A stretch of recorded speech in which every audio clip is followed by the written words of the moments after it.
దేవుని నామమునకు మహిమ కలుగునుగాక. అనుదిన పరిశుద్ధ గ్రంథ పఠనము. ఏప్రిల్ 10. ప్రార్థన. దయగల తండ్రి, కృపగల దేవ, పరిశుద్ధుడానికి వందనాలు, స్తోత్రాలు. కృపను చూపుటకు ఐశ్వర్యవంతుడవు, కృపా సత్య సంపూర్ణుడవు ప్రభు. కృప వెంబడి కృపతో మమ్మల్ని కాపాడుచున్న దేవుడవు తండ్రి. ఈ దినం వాక్యము ద్వారా మమ్మల్ని బలపరచండి. ప్రార్థనలో, స్తుతులలో, వాగ్దానములలో మీ తోడుగా ఉండి మమ్మల్ని నడిపించమని యేసుక్రీస్తు అతి పరిశుద్ధ నామంలో అడిగి వేడుకొంచున్నాం మా పరమ తండ్రి. ఆమేన్. స్తుతులు. విశ్వాసులను కాపాడువాడా నీకే స్తోత్రం. గర్వముగా ప్రవర్తించు వారికి గొప్ప ప్రతీకారము చేయువాడా నీకే స్తోత్రం. హృదయములను ఏకరీతిగా నిర్మించి వారి క్రియలనియు విచారించువాడా నీకే స్తోత్రం. మనుషులకందరికీ వారి వారి క్రియల చొప్పున నీవే ప్రతిఫలం ఇచ్చుచున్నావు గనుక నీకు స్తోత్రం. నీ యందు భయభక్తులు గల వారి చుట్టూ కావలియుండి రక్షించు నీ దూతను బట్టి నీకు స్తోత్రం. నీ నామమునందు భయభక్తులు గలవారి స్వాస్యము నీవు నాకు అనుగ్రహించి ఉన్నావు గనుక నీకు స్తోత్రం. విరిగిన హృదయము గలవారికి సమీపముగా ఉన్నవాడా నీకు స్తోత్రం. నలిగిన మనస్సు గలవారిని రక్షించువాడా నీకు స్తోత్రం. నా కార్యము నెరవేర్చువాడా నీకు స్తోత్రం. బలము తనదని సెలవిచ్చినవాడా నీకే స్తోత్రం. ప్రార్థన ఆలకించువాడా నీకే స్తోత్రం. సర్వ శరీరులు నీ యొద్దకు వచ్చెదరు గనుక నీకు స్తోత్రం. ప్రతి మోకాలును నీ ఎదుట వంగును కనుక నీకు స్తోత్రం. ప్రతి నాలుకయు నిన్ను స్తుతించును గనుక నీకు స్తోత్రం. నీ క్రియల ఫలము చేత భూమి తృప్తి పొందుచున్నది గనుక నీకు స్తోత్రం. నీవు కలుగజేసిన వాటితో భూమి నిండి ఉన్నది గనుక నీకు స్తోత్రం. భూతలమును నూతనపరచుచున్నావు గనుక నీకు స్తోత్రం. భూమిని దర్శించి దాన్ని తడుపువాడా నీకు స్తోత్రం. నీళ్లతో నిండి ఉన్న నీ నది ద్వారా భూమిని స్థిరపరిచి మాకు ధాన్యము దయచేయుచున్నవాడా నీకు స్తోత్రం. విత్తనము మొలకెత్తగా దాన్ని ఆశీర్వదించువాడా నీకు స్తోత్రం. లోకము నీ కృపతో నిండి ఉన్నది గనుక స్తోత్రం. నీ సంవత్సరములకు అంతము లేదు గనుక నీకు స్తోత్రం. నీ ఘనమైన నామము స్తుతింపబడును గాక. ఆమేన్. వాగ్దానములు. క్షేమము. యెహోవా నిన్ను ఆశీర్వదించును. నీ జీవిత కాలమంతయు యెరూషలేమునకు క్షేమము కలుగుట చూచెదవు. ఆమేన్. అటు తర్వాత యోబు 140 సంవత్సరములు బ్రతికి తన కుమారులను కుమారుల కుమారులను 4 తరముల వరకు చూచెను. ఆమేన్. నేనెన్నడూ కదలనని నా క్షేమ కాలమును అనుకొంటిని. ఆమేన్. దేవుని యందు భయభక్తులు కలిగి ఆయన సన్నిధిని భయపడువారు క్షేమముగా ఉందురు. ఆమేన్. వారు ఎంతో క్షేమముగా ఉన్నారు, ఎంతో సొగసుగా ఉన్నారు. ఆమేన్. సుఖదినమునందు సుఖముగా ఉండుము, ఆపద్దినమునందు యోచించుము. ఆమేన్. వారు ముసలితనమందు ఇంకా చిగురు పెట్టుచుందురు. ఆమేన్. సారము కలిగి పచ్చగా ఉందురు. ఆమేన్. ఆ స్త్రీని ఇశ్రాయేలీల వంశమును వర్ధిల్ల చేసిన రాహేలును పోలిన దానిగాను లేయాను పోలిన దానిగాను చేయునుగాక. ఆమేన్.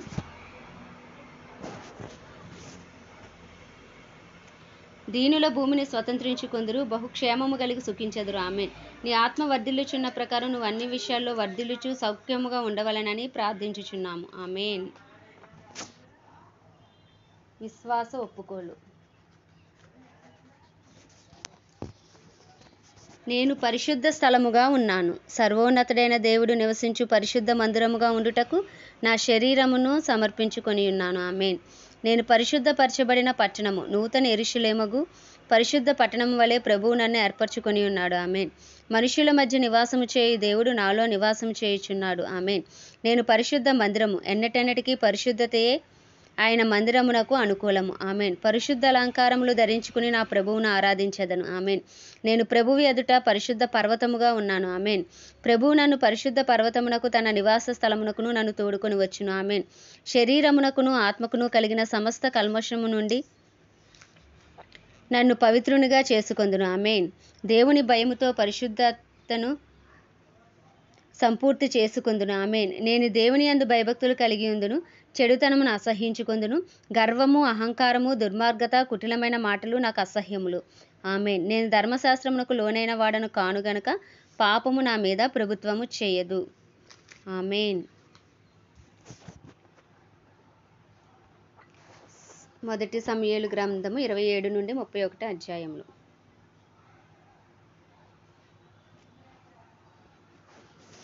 27వ అధ్యాయం. తరువాత దావీదు, నేను ఇక్కడ నిలుచుట మంచిది కాదు. ఏదో ఒక దినమున నేను సౌలు చేత నాశనమగుదును. నేను ఫిలిస్తీన్ల దేశంలోనికి తప్పించుకుని పోవుదును. అప్పుడు సౌలు ఇశ్రాయేలీల సరిహద్దులలో నన్ను వెదుకుట మానుకొనును గనుక నేను అతని చేతిలో నుండి తప్పించుకొందునని అనుకుని లేచి తన యొద్దనున్న 600 మందితో కూడా ప్రయాణమై మాయోకు కుమారుడును గాతు రాజునైన ఆకీషు నొద్దకు వచ్చెను. దావీదు గాతులో ఆకీషునొద్ద చేరగా అతడును అతని వారందరూ తమ తమ కుటుంబముల సమేతముగా కాపురముండిరి. యెజ్రెయేలీయురాలగు అహీనోయము నాబాలు భార్యయు అయ్యుండిన కర్మెలీయురాలగు అబీగయీలు అను అతని 2 భార్యలు దావీదుతో కూడా ఉండిరి. దావీదు గాతునకు పారిపోయిన సంగతి సౌలునకు తెలిసిన మీదట అతడు దావీదును వెదుకుట మానివేసెను. అంతటా దావీదు రాజపురమందు నీ యొద్ద నీ దాసుడనైన నేను కాపురము చేయనేలా? నీ దృష్టికి నేను అనుగ్రహము పొందినవాడనైతే బయట పట్టణములలో ఒక దానియందు నేను కాపురముండుటకు ఒక స్థలము ఇప్పించమని ఆకీషును అడగగా, ఆకీషు సిక్లగు అను గ్రామమున ఆ దినమున అతనికి ఇచ్చెను. కాబట్టి నేటి వరకు సిక్లగు యూదా రాజుల వశమున ఉన్నది. దావీదు ఫిలిస్తీయుల దేశంలో కాపురముండిన కాలమంతా 1 సంవత్సరము 4 నెలలు. అంతలో దావీదును అతని వారును బయలుదేరి గెషూరీయుల మీదను గెజేరీయుల మీదను అమాలేకీయుల మీదను పడిరి. ప్రయాణస్తులు పోవు మార్గమున షూరు నుండి ఐగుప్తు వరకు నున్న దేశములో వారు పూర్వము కాపురముండగా, దావీదు ఆ దేశస్థులను హతము చేసి మగవానినేమి ఆడుదానినేమి ఎవరినీ సజీవులుగా విడవక గొర్రెలను, ఎడ్లను, గార్ధబములను, ఒంటెలను, వస్త్రములను దోచుకుని తిరిగి అకీషునొద్దకు వచ్చెను.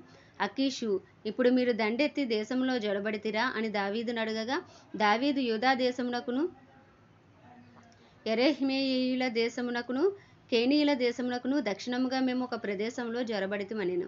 అలాగున దావీదు చేయుచూ వచ్చెను. అతడు ఫిలిస్తీయుల దేశములో నివసించినంత కాలము ఈ ప్రకారముగా చేయునని తమ్మును గురించి వారు చెప్పుదురేమో అని గాతుకు వర్తమానము తేగల మగవానినైనను ఆడుదానినైనను దావీదు బ్రతకనీయలేదు. దావీదు తన జనులైన ఇశ్రాయేలీయులు తన యందు బొత్తిగా అసహ్యపడినట్లు చేసెను గనుక అతడు సదాకాలము నాకు దాసుడుగాను ఉండునని అనుకుని ఆకీషు దావీదు మాట నమ్మెను. 28వ అధ్యాయం. ఆ దినములలో ఫిలిస్తీయులు ఇశ్రాయేలీయులతో యుద్ధము చేయవలనని సైన్యములను సమకూర్చి యుద్ధమునకు సిద్ధపడగా, ఆకీషు దావీదును పిలిచి, నేను దండెత్తగా నీవును నీ జనులను నాతో కూడా యుద్ధమునకు బయలుదేరి రావాలనని పరిష్కారముగా తెలుసుకొనుమనగా, దావీదు, నీ దాసుడనైన నేను చేయబోవు కార్యం ఏదో అది నీవు ఇప్పుడు తెలుసుకొందువనెను. అందుకు ఆకీషు, అలాగైతే నిన్ను ఎప్పటికీ నాకు సంరక్షకుడిగా నిర్ణయింతుననెను. సమూయేలు మృతి పొందగా ఇశ్రాయేలీయులు అతని గురించి విలాపము చేసి రామాను అతని పట్టణములో అతని పాతిపెట్టి ఉండిరి. మరియు సౌలు కర్ణపిశాచము గలవారిని చిల్లంగి వారిని దేశములో నుండి వెళ్ళగొట్టి ఉండెను. ఫిలిస్తీయులు దండెత్తి వచ్చి షునేములో దిగగా సౌలు ఇశ్రాయేలీయులందరినీ సమకూర్చెను. వారు గిల్బోవాలో దిగిరి. సౌలు ఫిలిస్తీయుల దండుని చూచి మనస్సునందు భయకంపము నొంది యెహోవా యొద్ద విచారణ చేయగా, యెహోవా స్వప్నము ద్వారా నైనను ఊరీము ద్వారానైనను ప్రవక్తల ద్వారానైనను ఏమీ సెలవీయకుండెను. అప్పుడు సౌలు, నా కొరకు మీరు కర్ణపిశాచము గల ఒక స్త్రీని కనుగొనుడి, నేను పోయి దాని చేత విచారణ చేతునని తన సేవకులకు ఆజ్ఞేయగా, వారు చిత్తము ఎందోరులో కర్ణపిశాచము గల ఒకటి ఉన్నదని అతనితో చెప్పిరి. కాబట్టి సౌలు మారువేషము ధరించి వేరుబట్టలు తొడుక్కుని 2 మనుషులను వెంటబెట్టుకుని పోయి రాత్రివేళ ఆ స్త్రీ వద్దకు వచ్చి, కర్ణపిశాచము ద్వారా నాకు శకునము చెప్పి నాతో మాట్లాడిటకై నేను నీతో చెప్పువాణ్ణి రప్పించమని కోరగా, ఆ స్త్రీ, ఇదిగో సౌలు చేయించినది నీకు తెలిసినది కాదా? కర్ణపిశాచము గలవారిని చిల్లంగి వారిని అతడు దేశంలో ఉండకుండా నిర్మూలము చేసెను గదా. నీవు నా ప్రాణము కొరకు ఉరియొగ్గి నాకు మరణ మేళ రప్పింతువు అని అతనితో అనెను. అందుకు సౌలు, యెహోవా జీవము తోడు, దీనిని బట్టి నీకు శిక్ష ఎంతమాత్రమును రాదని యెహోవా నామమున ప్రమాణము చేయగా, ఆ స్త్రీ నీతో మాట్లాడుటకే నేను ఎవని రప్పింపవలెనని అడుగగా, అతడు సమూయేలును రప్పింపవలెననెను. ఆ స్త్రీ సమూయేలును చూచినప్పుడు బిగ్గరగా కేకవేసి, నీవు సౌలువే, నీవు నన్నెందుకు మోసపుచ్చుదువని సౌలుతో చెప్పగా, రాజు, నీవు భయపడవద్దు, నీకేమి కనబడినదని ఆమెను అడుగగా, ఆమె, దేవతలలో ఒకడు భూమిలో నుండి పైకి వచ్చుట నేను చూచుచున్నాననెను. అందుకు అతడు ఏ రూపముగా ఉన్నాడని దాన్ని అడిగినందుకు, అది దుప్పటి కప్పుకొనిన ముసలివాడొకడు పైకి వచ్చుచున్నాడనగా, సౌలు అతడు సమూయేలు అని తెలుసుకుని సాగిలపడి నమస్కారము చేసెను. సమూయేలు, నన్ను పైకి రమ్మని నీవెందుకు తొందరపెట్టితివని సౌలును అడగగా, సౌలు, నేను బహుశ్రమలో ఉన్నాను. ఫిలిస్తీయులు నా మీదకి యుద్ధమునకు రాగా దేవుడు నన్ను ఎడబాసి ప్రవక్తల ద్వారానైనను స్వప్నముల ద్వారానైనను నాకేమీ సెలవీయకున్నాడు. కాబట్టి నేను చేయవలసిన దానిని నాతో తెలియజెప్పుటకే నిన్ను పిలిపించితిననెను. అందుకు సమూయేలు, యెహోవా నిన్ను ఎడబాసి నీకు పగవాడు కాగా నన్ను అడుగుట వలన ప్రయోజనమేమి? యెహోవా తన మాట తన పక్షముగానే నెరవేర్చుచున్నాడు. నా ద్వారా ఆయన సెలవిచ్చియున్నట్టు నీ చేతి నుండి రాజ్యమును తీసివేసి నీ పొరుగువాడైన దావీదునకు దాన్ని ఇచ్చియున్నాడు. యెహోవా ఆజ్ఞకు నీవు లోబడక అమాలేకీయుల విషయములో ఆయన తీక్షణమైన కోపము నెరవేర్చకపోయినా దానిని బట్టి యెహోవా నీకు ఈ వేళ ఈ ప్రకారం చేయుచున్నాడు. యెహోవా నిన్నును ఇశ్రాయేలీయులను ఫిలిష్తీయుల చేతికి అప్పగించును. యెహోవా ఇశ్రాయేలీయుల దండును ఫిలిష్తీయుల చేతికి అప్పగించును. రేపు నీవును నీ కుమారులను నాతో కూడా ఉందురని సౌలుతో చెప్పగా, సమూయేలు మాటలకు సౌలు బహు భయముంది. వెంటనే నేలను సాష్టాంగపడి దివారాత్రము భోజనమేమీ చేయక ఉండినందున బలహీనుడాయెను. అప్పుడు ఆ స్త్రీ సౌలు దగ్గరకు వచ్చి, అతడు బహుగా కలవరపడుట చూచి, నా ఏలినవాడా, నీ దాసినైన నేను నీ ఆజ్ఞకు లోబడి నా ప్రాణము నా చేతిలో పెట్టుకుని నీవు నాతో సెలవిచ్చిన మాటలను విని అట్లు చేసితిని. ఇప్పుడు నీ దాసినైన నేను చెప్పు మాటలను ఆలకించుము. నేను నీకింత ఆహారము వడ్డించుదును. నీవు భోజనము చేసి ప్రయాణమై పోవుటకు బలము తెచ్చుకొనుమని అతనితో చెప్పగా, అతడు ఒప్పక భోజనము చేయనెను. అయితే అతని సేవకులు ఆ స్త్రీతో ఏకమై అతని బలవంతము చేయగా, అతడు వారు చెప్పిన మాట ఆలకించి నేల నుండి లేచి మంచం మీద కూర్చుండెను.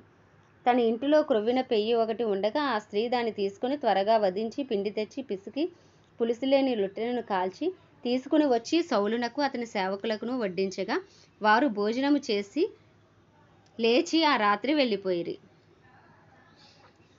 29వ అధ్యాయం. అంతలో ఫిలిష్తీయులు దండెత్తిపోయి అఫేకులో దిగి ఉండిరి. ఇశ్రాయేలీయులు యెజ్రెయేలులోని జల దగ్గర దిగి ఉండిరి. ఫిలిష్తీయుల సర్దారులు తమ సైన్యమును 100 మందిగాను 1000 మందిగాను వ్యూహపరిచి వచ్చిచుండగా, దావీదును అతని జనులను ఆకీషుతో కలిసి దండు వెనుకతట్టును వచ్చిచుండిరి.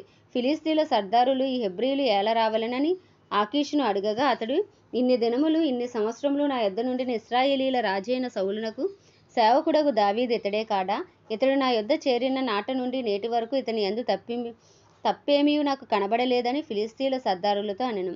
అందుకు ఫిలిష్తీయుల సర్దారులు అతని మీద కోపమడి, ఈ మనుష్యుని నీవు నిర్ణయించిన స్థలమునకు తిరిగి పోనిమ్ము. అతడు మనతో కలిసి యుద్ధమునకు రాకూడదు. యుద్ధమందు అతడు మనకు విరోధి అవునేమో. దేనిచేత అతడు తన యజమానునితో సమాధానపడును?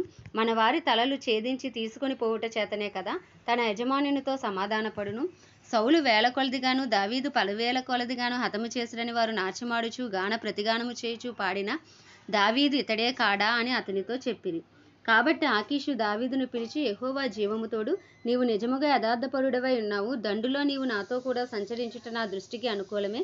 నీవు నా యొద్దకు వచ్చిన దినము నుండి నేటి వరకు నీ యందు ఏ దోషమును నాకు కనబడలేదు గాని సర్దారులు నీ యందు ఇష్టము లేక ఉన్నారు.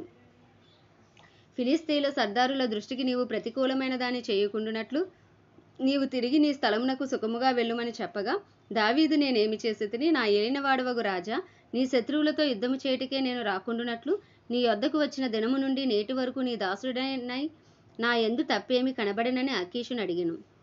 అందుకు ఆకీషు, దైవదూత వలె నీవు నా దృష్టికి కనబడుచున్నావని నేను ఎరుగుదును గాని ఫిలిష్తీయుల సర్దారులు ఇతడు మనతో కూడా యుద్ధమునకు రాకూడదని చెప్పుచున్నారు.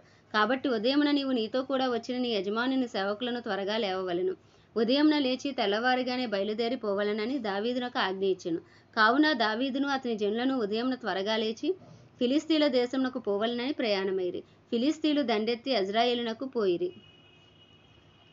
30వ అధ్యాయము. దావీదును అతని జనులను 3వ దినమందు సిక్లగునకు వచ్చిరి. అంతలో అమాలేకీయులు దండెత్తి దక్షిణ దేశం మీదను సిక్లగు మీదను పడి కొట్టి దానిని తగలబెట్టి గనులనేమి అల్పులనేమి అందులోనున్న ఆడువారినందరినీ చెరపట్టుకుని పోయి చంపక వారిని తీసుకుని వెళ్ళిపోయి ఉండిరి. దావీదును అతని జనులను పట్టణమునకు వచ్చి అది కాల్చబడి ఉండుటయు తమ భార్యలను కుమారులను కుమార్తెలను చెరలోనికి కొనుపోబడి ఉండుటయు చూచి ఇక ఏడ్చుటకు శక్తి లేకపోవునంత బిగ్గరగా ఏడ్చిరి. యెజ్రెయేలీయురాలైన అహీనోయాము, కర్మెలీయుడైన నాబాలు భార్య అయిన అబీగయీలు అను దావీదు 2 భార్యలను చెరలోనికి కొనిపోబడగా చూచి దావీదు మిక్కిలి దుఃఖపడెను. మరియు తమ తమ కుమారులను బట్టి కుమార్తెలను బట్టి జనులకందరికీ ప్రాణం విసిగినందున రాళ్ళు రువ్వి దావీదును చంపుదము రండని వారు చెప్పుకొనగా, దావీదు తన దేవుడైన యెహోవాను బట్టి ధైర్యము తెచ్చుకొనెను. పిమ్మట దావీదు ఎఫోదు తెమ్మని యాజకుడగు అహీమెలెకు కుమారుడైన అబ్యాతారుతో చెప్పగా, అబ్యాతారు ఎఫోదు దావీదు నొద్దకు తీసుకుని వచ్చెను. నేను ఈ దండును తరిమిన ఎడల దాన్ని కలుసుకొందునా అని యెహోవా యొద్ద దావీదు విచారణ చేయగా, యెహోవా తరుము, నిశ్చయంగా నీవు వారిని కలుసుకొని తప్పక నీ వారినందరినీ దక్కించుకొందువని సెలవిచ్చెను.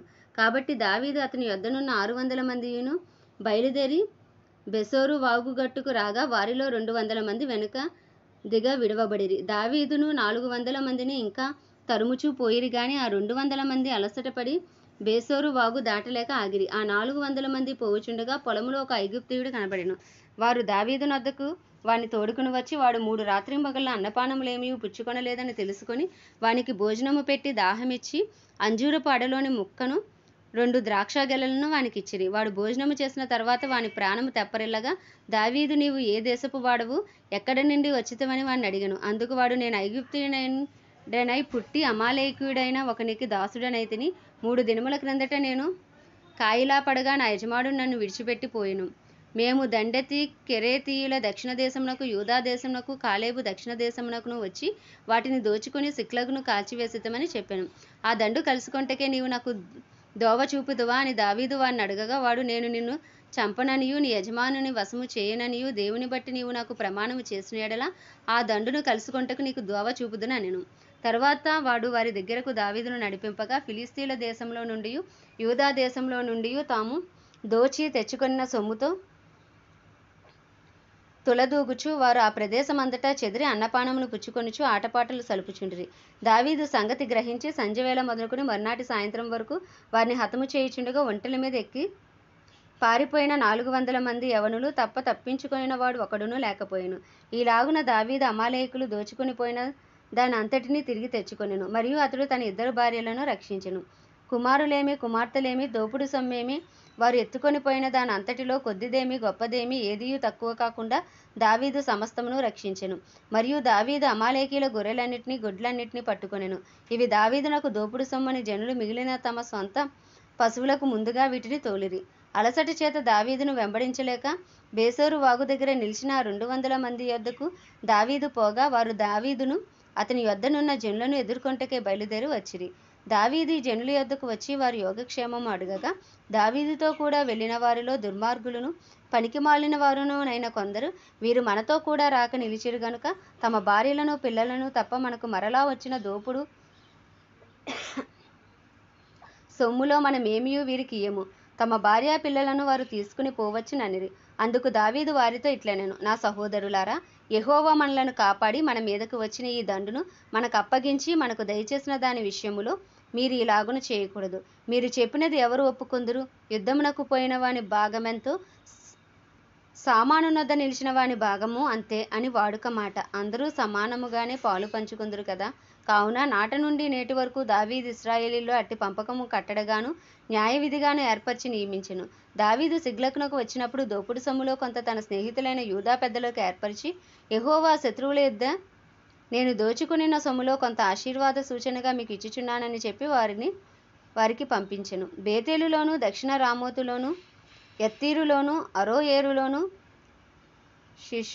షిప్మోతులోను ఎస్తేమోలోను రాకాలులోను యెరహ్మెయేలీల గ్రామములలోను కేనేయుల గ్రామములలోను హోర్మాలోను కోరాషానులోను అతాకులోను హెబ్రోనులోను దావీదును అతని జనులను సంచరించిన స్థలములన్నిటిలోనూ ఉన్న పెద్దలకు దావీదు పంపించెను. 31వ అధ్యాయం. అంతలో ఫిలిష్తీయులు ఇశ్రాయేలీయులతో యుద్ధము చేయగా ఇశ్రాయేలీయులు ఫిలిష్తీయుల ఎదుట నుండి పారిపోయిరి. గిల్బోవా పర్వతమునకు వారు ఫిలిష్తీయులు వారిని హతము చేయుచు సౌలును అతని కుమారులను తరుముచు యోనాతాను అబీనాదాబు మెల్కీషూవా అను సౌలు యొక్క కుమారులను హతము చేసిరి. యుద్ధములో సౌలు ఓడిపోవచుండగా అతడు అంబుల నేయువారి కంటపడి వారి చేత బహు గాయములు నొందెను. అప్పుడు సౌలు, సున్నతి లేని వీరు వచ్చి నన్ను పొడిచి అపహాస్యము చేయకుండునట్లు నీ కత్తి దూసి దాని చేత నన్ను పొడువుమని తన ఆయుధములను మోయవానితో చెప్పగా అతడు భయము చేత అలాగు చేయనొల్లకుండెను. గనుక సౌలు తన కత్తి పట్టుకుని దాని మీద పడెను. సౌలు మరణమాయనని అతని ఆయుధములను మోయేవాడు తానును తన కత్తి మీద పడి అతనితో కూడా మరణమాయెను. ఈలాగున సౌలు అతని 3 కుమారులను అతని ఆయుధములను మోయేవాడును అతని వారందరూ ఒక్క దినముననే మరణమైరి. లోయ అవతలనున్న ఇశ్రాయేలీలను యోర్దాను అవతలనున్న వారును ఇశ్రాయేలీలు పారిపోవుటయు సౌలును అతని కుమారులను చచ్చియుండుటయు చూచి తమ నివాస గ్రామములు విడిచిపెట్టి పారిపోయిరి. ఫిలిష్తీయులు వచ్చి వాటిలో కాపురముండిరి. మరునాడు ఫిలిష్తీయులు హతమైన వారిని దోచుకొని వచ్చి గిల్బోవా పర్వతం మీద పడిపోయిన సౌలును అతని 3 కుమారులను కనుగొని అతని తలను ఛేదించి అతని ఆయుధములను తీసి తమ బొమ్మల గుళ్లలోను జనులలోను జయవర్తమానము తెలియజేయుటకే ఫిలిష్తీయుల దేశములో నలుదిశలు వాటిని పంపిరి. మరియు వారు అతని ఆయుధములను అష్తారోతు దేవి గుడిలో ఉంచి అతని ముండెమును బెత్షాను పట్టణము గోడకు తగిలించిరి. అయితే ఫిలిష్తీయులు సౌలుకు చేసిన దాని గురించిన వార్త యాబేష్ గిలాదు వారు విని బలశాలులందరూ లేచి రాత్రి అంతా నడిచి సౌలు ముండెమును అతని కుమారుల కళేబరములను బేత్షాను పట్టణమును గోడ మీద నుండి దించి యాబేషునకు తిరిగి వచ్చి వాటిని దహనము చేసిరి. వారి శల్యములను తీసి యాబేషులోని పిచ్చుల వృక్షము క్రింద పాతిపెట్టి 7 దినములు ఉపవాసం ఉండిరి. ఆమేన్. దేవుడి పరిశుద్ధ వాక్యము మన వినికిలో దీవించునుగాక. ప్రార్థన. దయగల తండ్రి, కృపగల దేవ, పరిశుద్ధుడానికి వందనాలు, స్తోత్రాలు. జీవాధిపతివి, న్యాయాధిపతివి, మృత్యుంజయుడవు, మహాగణుడవు, మహిమా గణతకు అర్హుడవు, యోగ్యుడవు, పూజ్యుడవు నాయన. కృపను చూపుటకు ఐశ్వర్యవంతుడవు, కృపాసత్య సంపూర్ణుడవు ప్రభా. గడిచిన దినములు నీ కృపలో జ్ఞాపకం చేసుకుని మరి ఒక నూతన దినం ఇచ్చి దినదినము నూతనమైన వాత్సల్యముతో అయా మమ్మల్ని ప్రేమిస్తూ మీరు ఇచ్చిన ఆయుష్ను బట్టి, ఆరోగ్యమును బట్టి అయా మీకు వందనాలు, స్తోత్రాలు, కృతజ్ఞతాస్థుతులు చెల్లించుకుంటున్నాం ప్రభా. అయా మా ప్రతి అపరాధమును, మా పాపములు దయతో క్షమించిన ఆయన. నీ రక్త ప్రోక్షణ కింద మమ్మల్ని ఉంచండి. నీ రక్తంతో మా అయా నడినెత్తి మొదలుకు నరికాలు వరకు కడిగి పవిత్రపరచండి. ఈ దినమంతా నీకు ఇష్టలుగా నీ చిత్తానుసారంగా జీవించు భాగ్యం మాకు దయచేయండి. నీకు ఇష్టం లేని క్రియలు మాలో లయపరచండి ప్రభా. అయ్యా నీ రూపులోకి మమ్మల్ని మార్చండి. దినదినము నీకు సమీపంగా వచ్చే కృపను మాకు అనుగ్రహించండి. మా పాపములు, మా కుటుంబస్తుల పాపములు దయతో క్షమించమని ప్రార్థిస్తున్నాం అయ్యా. అయ్యా మా బిడ్డలను, అయ్యా మా బంధువులు, స్నేహితులు అందరినీ మీరు జ్ఞాపకం చేసుకోండి. అందరిపై నీ కృప కలుగునుగాక, నీ కనికరం కలుగునుగాక, నీ దయ దిగి వచ్చునుగాక, నీ సన్నిధి కాంతి ప్రకాశించబడునుగాక. నిశ్చయముగా మారు మనసు లేని వారికి మారు మనసు కలుగునుగాక, రక్షణ లేని వారికి రక్షణ కలుగునుగాక. ఏ ఒక్క ఆత్మ నశించిపోకుండా ప్రభు అందరూ అంతటా రక్షణ పొందినట్లు నీ కృపను విస్తరింపచేయమని ప్రార్థిస్తున్నాం. మా పట్టణాలను, మా ప్రాంతాలను, మా రాష్ట్రమును, మా దేశమును మీ హస్తాలకు అప్పచెప్పుకున్నాం. మా దేశంలో నీ కృప కలుగునుగాక. అయ్యా మా దేశంలో నీ చిత్తము జరుగునుగాక. మా దేశంలో నీ రాజ్యం స్థాపించబడునుగాక. 150 కోట్ల భారతదేశ ప్రజలు రక్షించబడుదురుగాక. ఏ ఒక్క ఆత్మ నరకాగ్ని పాలవటానికి వీల్లేదు ప్రభువా. నీ చిత్తము పరలోకంలో జరుగుచున్నట్లు భారతదేశంలో జరుగునుగాక. నీ రాజ్యము వచ్చునుగాక. అయ్యా ఇగో తండ్రి, ఈ సంవత్సరం ఎలక్షన్స్లో నీ చిత్తానుసారంగా మంచి ప్రభుత్వాన్ని మాకు అనుగ్రహించమని ప్రార్థిస్తున్నాం ప్రభువా. అయ్యా నీకు వందనాలు, స్తోత్రాలు. ఇజ్రాయెల్ దేశాన్ని జ్ఞాపకం చేసుకోండి. ఇజ్రాయెల్ ప్రజలకు క్షేమం అనుగ్రహించండి. ఇజ్రాయెల్లో నీ చిత్తము జరిగించమని ప్రార్థిస్తున్నాం ప్రభుగా. ప్రపంచ దేశాలన్నిటినీ జ్ఞాపకం చేసుకోండి. వాటిని పరిపాలిస్తున్న రాజులు, వారి కింద పనిచేస్తున్న అధికారులు అందరికీ నీ కృప కలుగునుగాక. నీతి న్యాయములతో పరిపాలించినట్లు నీ కృపను వారికి అనుగ్రహించండి. అయ్యా నీకు వందనాలు. సువార్త అందరి గ్రామాలు, ప్రాంతాలు పట్టబడాలి ప్రభుగా. క్రైస్తవులందరూ నీ రూపులోకి మార్చబడాలి, నీ పత్రికలుగా మార్చబడాలి, సత్యము నుండి సర్వసత్యంలోకి నడిపించబడాలి. అయ్యా దైవజనులందరూ ధైర్యముతో వాక్యమును బోధించి అభిషేకం వారికి దయచేయండి ప్రభా. వారి కుటుంబాలకు నీ కాపుదల భద్రత, వారి రాకపోకల్లో నీ కాపుదల భద్రత దయచేయమని ప్రార్థిస్తున్నాం తండ్రి. అయ్యా నీకే వందనాలు, స్తోత్రాలు, స్తుతులు చెల్లించుకుంటున్నాం ప్రభా. అయ్యా ప్రతి కీడు నుండి మమ్మల్ని తప్పించండి, దుష్టుడి బారి నుండి మమ్మల్ని తప్పించమని ఈ దినమంతా మమ్మల్ని మేము నీ హస్తాలకు అప్పచెప్పుకుంటూ అయ్యా తండ్రి ఈ చిన్న ప్రార్థన మనవి నీ పాద సన్నిధికి చేర్చుకోమని యేసుక్రీస్తు అతి పరిశుద్ధ నామంలో అడిగి వేడుకొనిచున్నాం మా పరమ తండ్రి. ఆమేన్.